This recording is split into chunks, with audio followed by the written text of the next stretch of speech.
Hello everyone, welcome to my channel History with Richa. Please like and subscribe my channel and share also. आज हम बात करेंगे संगम साहित्य की। तो संगम साहित्य में हम पढ़ते हैं शिल्पाधिकारम और मणिमेखले के बारे में।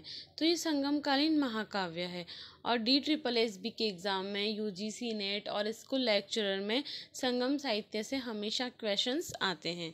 तो आज हम स्टोरी करेंगे, फिर नेक्स्ट वीडियो में हम इसके क्वेश्चंस करेंगे। तो शिल्पाधिकारम हम स्टार्ट कर रहे हैं। शिल्पाधिकारम का मतलब होता है नुपुर की कहानी, मीन्स पायल की कहानी। हम इस पिक्चर में देख रहे हैं एक लेडी है जो पायल लेकर जाती है राजा के पास। तो शिल्पाधिकारम में कौन होते हैं? एक तो होते हैं नायक, जो है उनका नाम है कोवलन। तो कोवलन जो रहते हैं वो व्यापारी होते हैं और इनकी पत्नी होती है कणग्गी। तो ये दोनों इनकी लाइफ बड़ी सैड होती है। दोनों प्यार से रह रहे होते हैं और व्यापारी भी बहुत धनी होता है। व्यापारी का नाम हमने क्या बताया? कोवलन। तो क्या होता है, कोवलन को एक दिन एक गणिका से प्यार हो जाता है। गणिका का नाम होता है माधवी। उसे माधवी से प्यार हो जाता है और वो माधवी के साथ रहने चला जाता है अपनी पत्नी कणग्गी को छोड़कर। तो कणग्गी उसको बहुत मिस करती है और उसकी याद में हमेशा खोई रहती है और वो कभी उसके लिए कभी गलत नहीं सोचती अपने पति के लिए।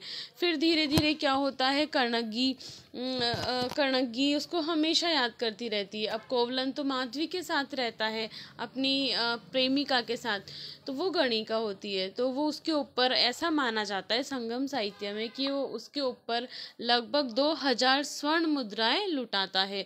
तो 2000 स्वर्ण मुद्राएं उस पर लुटा देता है और अनेक वो पैसे, अनेक मणि रत्न और पैसा उसके ऊपर खर्च करता है। फिर क्या होता है, एक दिन धीरे समय बीतता चला जाता है और कोवलन के पास पैसा खत्म हो जाता है। कोवलन दुखी होकर अपनी पहली पत्नी कणग्गी के पास आता है और कणग्गी से बोलता है मुझे माफ़ कर दो, और कणग्गी उसे अपना लेती है। कणग्गी और वो वैसे ही नेचुरल जैसे पहले थे वैसे अपनी लाइफ सेट करने के लिए वो सोचते हैं यहाँ तो व्यापार है नहीं, हमारे पास पैसा है नहीं, हम शहर चलते हैं। तो वो शहर चले जाते हैं और अब कणग्गी के पैरों में पायल होती है जिसे हम नुपुर भी कहते हैं। तो वो बोलती है कि अब हम यहाँ शहर में आके व्यापार करेंगे लेकिन हमारे पास कुछ नहीं है। तो वो कोवलन को बोलती है आप ऐसा करो कि मेरी पायल ले जाकर जौहरी के पास दे आओ। तो वो कणग्गी अपनी एक पायल खोलकर कोवलन को देती है। कोवलन जौहरी के पास चला जाता है। अब कोवलन जौहरी के पास जाता है तो जौहरी को पता होता है कि जिस शहर में, जिस नगर में वो रहने गए हैं, उस नगर में राजा की पत्नी का एक पायल चोरी हो जाता है और उस नगर में बहुत हल्ला गुल्ला मच जाता है कि रानी का पायल कहाँ गया। तो वो जौहरी सोचता है कि कहीं ये वो तो पायल नहीं है जो राजा की पत्नी का चोरी हुआ है। फिर वो क्या करता है कि राजा के पास चला जाता है और बोलता है कि एक पायल कहीं आपकी पत्नी का तो नहीं है। तो राजा बोलते हैं हाँ ये मेरी पत्नी का ही पायल है। जिस भी व्यक्ति ने तुम्हें आके ये पायल दिया है उसकी तुम हैंड टू हैंड क्या कर देना, उसको मृत्यु दंड दे देना, उसकी हत्या कर देना। राजा ये आदेश दे देते हैं जौहरी प्लस सैनिकों को। अब क्या होता है, वो जौहरी को और सैनिकों को वो मिल जाता है और उसको मार दिया जाता है, उसको मृत्युदंड दे दिया जाता है। अब इससे कणग्गी बहुत नाराज होती है, बहुत दुखी होती है कि उसके निर्दोष पति के साथ ऐसा कैसे हो सकता है।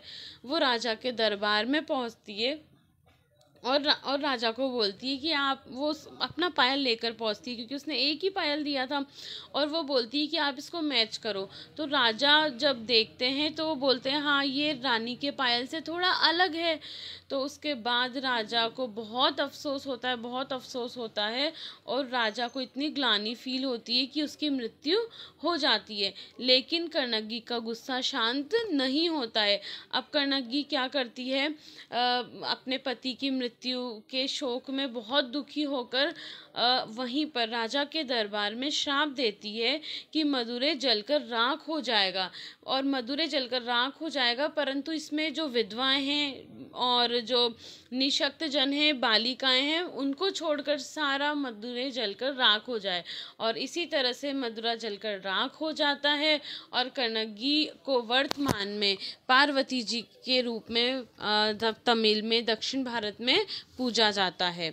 तो ये हमारी स्टोरी है। हम नेक्स्ट वीडियो में इसके क्वेश्चन के साथ मिलेंगे। तब तक के लिए bye bye. Please like and subscribe my channel and share also.